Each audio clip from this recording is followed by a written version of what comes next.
Hello friends, welcome to my YouTube channel. आज की इस वीडियो में मैं आपको बताऊंगी कि प्रेगनेंसी में ब्लड शुगर लेवल कितना होना चाहिए और इसका कंट्रोल होना कितना ज़रूरी है। क्योंकि अगर ये कंट्रोल में नहीं है और आपके ब्लड में इसकी वैल्यू ज़्यादा रहती हैं तो इसका नुकसान आपको और आपके साथ साथ आपकी कोख में पल रहे बच्चे को भी होता है। तो आज मैं आपको बताऊंगी कि प्रेगनेंसी के दौरान नॉर्मल ब्लड शुगर लेवल कितना होना चाहिए।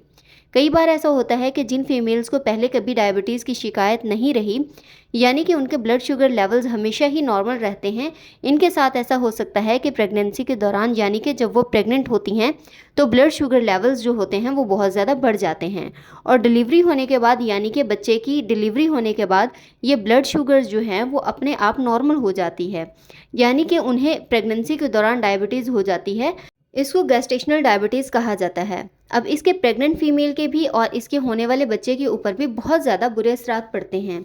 जनरली जो आपके रूटीन टेस्ट होंगे उनसे हमें पता चलता है कि गेस्टेशनल डायबिटीज़ है कि नहीं है, और इसके लिए यूरिन टेस्ट भी करवा के देखा जाता है कि इस यूरिन में शुगर आ रही है कि नहीं आ रही। तो इसका प्रॉपर डायग्नोज होना बहुत ज़्यादा ज़रूरी होता है और आपके ब्लड शुगर लेवल्स को प्रेगनेंसी के दौरान मॉनिटर करना बहुत ज़्यादा ज़रूरी होता है। अब ज़्यादातर क्या होता है कि ज़्यादातर फीमेल्स में गेस्टेशनल डायबिटीज़ डेवलप होती है, वो होती है 24 वीक से 28 वीक ऑफ प्रेगनेंसी में, यानी कि प्रेगनेंसी का जो आपका छठा महीना होता है, छठे महीने से लेकर 7वें महीने तक इसके डेवलप होने का टाइम होता है। जनरली जो स्क्रीनिंग की जाती है गेस्टेशनल डायबिटीज़ के लिए वो इन्हीं महीनों में की जाती है। हालांकि अगर आपका हाई रिस्क है गेस्टेशनल डायबिटीज़ होने का, हाई रिस्क कब होता है, आपको गेस्टेशनल डायबिटीज़ होने के चांसेस ज़्यादा हैं। अगर आपकी फैमिली में किसी मेंबर को डायबिटीज़ है तो आपके थोड़े चांसेस जो हैं वो बढ़ जाएंगे। इसके अलावा अगर आपकी पिछली प्रेगनेंसी में ऐसा हुआ है, यानी कि जो पहले बेबी हुआ है वो 4 केजीज़ यानी कि 4 किलो से या फिर इससे ज़्यादा वज़न का है, या फिर आपको पहले मिसकैरेजेस हो चुके हैं, क्योंकि ब्लड शुगर लेवल्स बड़े होने की वजह से मिसकैरेज भी हो सकता है। तो इस तरह के कुछ तरीके हैं जिनमें आपका हाई रिस्क हो जाता है। अगर ऐसा है तो फिर पहले भी टेस्ट करवा के कंफर्म किया जा सकता है कि आपको गेस्टेशनल डायबिटीज़ तो नहीं है, लेकिन जनरली स्क्रीनिंग की जाती है फीमेल्स में, वो छठे और 7वें मंथ में की जाती है। तो इसके लिए जो टेस्ट होता है वो होता है ओरल ग्लूकोज टॉलरेंस टेस्ट, यानी कि OGTT टेस्ट। इस टेस्ट से जो रिज़ल्ट आता है इससे ये डिसाइड होता है कि आपको गेस्टेशनल डायबिटीज़ है कि नहीं है।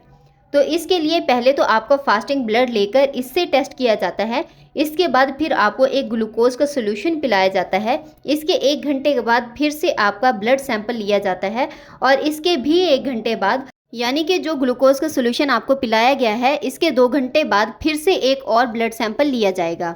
तो ये जो 3 टेस्ट होंगे आपके, यानी कि जो एक फास्टिंग वाला ग्लूकोज का लेवल होगा, उसके 1 घंटे के बाद जो आपका ग्लूकोज का सोल्यूशन जब पिलाया गया है तो उसके 1 घंटे के बाद का लेवल आएगा, और तीसरा जो 2 घंटे के बाद ग्लूकोज सोल्यूशन लेने के 2 घंटे के बाद ग्लूकोज का लेवल आएगा। ये 3 जो वैल्यूज़ हैं ये इम्पॉर्टेंट होती हैं।